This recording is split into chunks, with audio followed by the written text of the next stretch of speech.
What's up, members of the Barrio? It's John coming to you from Grand Central Station in Manhattan, and every single day 750,000 people make their way through here, making it the busiest train terminal in the world. And I'm going to be sharing with you some tips, tricks, and secrets so that the next time you come here, you're never going to look at this place the same way again. Make sure to leave me a comment down below when the video's done telling me what you think. Here we go. Alright guys, we're going to be starting this tour in front of the Campbell, which is a speakeasy bar, and you know how much I love covering speakeasies on this channel. I've got Jennifer O'Brien with me, a fellow vlogger, doing an exclusive video about this place, and we're going to be putting a card up above to her video. Make sure to check it out. But Jen, what are we doing? Yes, so this is the Campbell. It used to be called the Campbell apartment. This is actually where John Williams Campbell had his apartment, not to live, just to party. Now it's a bar. I have so many other amazing things. Check it out and let's grab a drink. Let's grab a drink. Well, before we grab that drink, just remember I'm calling it a speakeasy because it's a little tricky to find, and the decor is super swank, Gilded Age Manhattan. Originally leased in 1923, you'll find peak crowds around rush hour, and while the drinks were delicious, they're not cheap. My Big in Japan cocktail with Suntory whiskey cost $19. But if you want to soak in a really cool vibe before or after exploring Grand Central, I highly recommend it. People here are always in a rush. That's the nature of a train terminal. But did you know that the times listed above for departures are always 1 minute too early? That's right, the conductors here have been trained to always leave 1 minute later than the scheduled times above. So the next time you're in a super rush, take a deep breath and realize you've got 1 extra minute to go. We're at the Whispering Gallery, and nobody's quite sure if this was designed intentionally or not, but you can put your mouth here, talk, and your friend on the other side diagonally is going to hear you loud and clear. It really is to show you guys how calmly, pretty loud.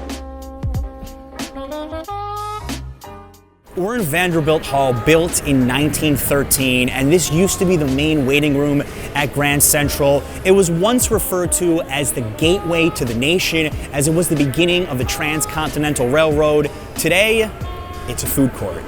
If you can take a minute to admire this room, you'll imagine the thousands of Americans who started big journeys right in this space that most commuters are just hustling through. Nobody ever talks about the food court at Grand Central. I think it's one of Manhattan's best. You can sample 2 New York favorites here, Shake Shack and Magnolia Bakery. Those look really good. This place has everything from Indian to corned beef and pastrami sandwiches. It's about as diverse as New York itself. Of all the random things you can do at Grand Central Station, playing tennis might be tops on the list. Tennis courts at Grand Central Station?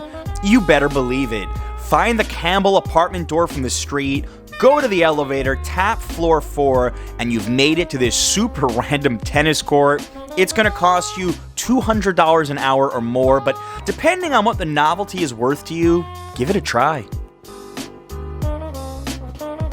Let's talk about track 61, and just because you can't see it doesn't mean it's not there. We did talk about secrets in the intro, didn't we? Located behind a locked door on 49th Street, this now defunct track once served as a direct route from Grand Central to the Waldorf Astoria Hotel.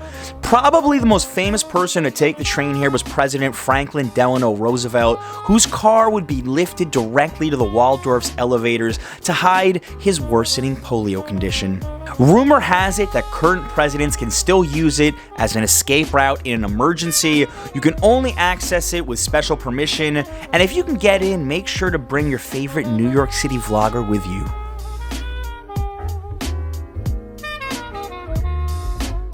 Deep below Grand Central is a hidden former power station known as M42. Its existence wasn't even made public until the 1980s, and it played a critical role during World War II. My friend and fellow creator Jacob Carlson managed to snag a now unavailable tour of M42 a few years back. card to that video above. And if you can manage to get down here with permission, it'll feel like being in an old bomb shelter as you are deep underground. The converters once powered large portions of the New York Central Railroad. This was a prized Nazi target during World War II. Sabotaging M42 was on Hitler's list. Had they have been successful, they would have slowed down 80% of troop and war movements in the Northeast. A pretty scary thought. Installed in 1914, this is the world's largest piece of Tiffany stained glass with a circumference of 13 feet. It's set every second by the atomic clock in the Naval Observatory in Bethesda, so it's extremely accurate, and it's guarded by Mercury, Hercules, and Minerva up top. Restoration on this clock began in 1992 and took an astonishing 12 years to complete.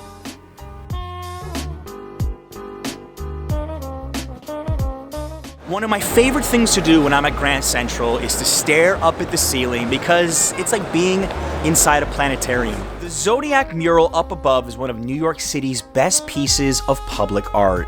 The signs of the Zodiac from October to March are above, along with some other famous constellations. But did you know that it's actually backwards, or as some would say, like God is looking down on it? But if you ask me, it's still a work of art, even with its imperfections, and one of the most iconic sights in all of the Big Apple. Guys, tell me down below in the comments what you thought of this video. Make sure to subscribe if you're new and you want more tips, tricks, and secrets about New York City and beyond. Thank you so much for watching as always. Until next time.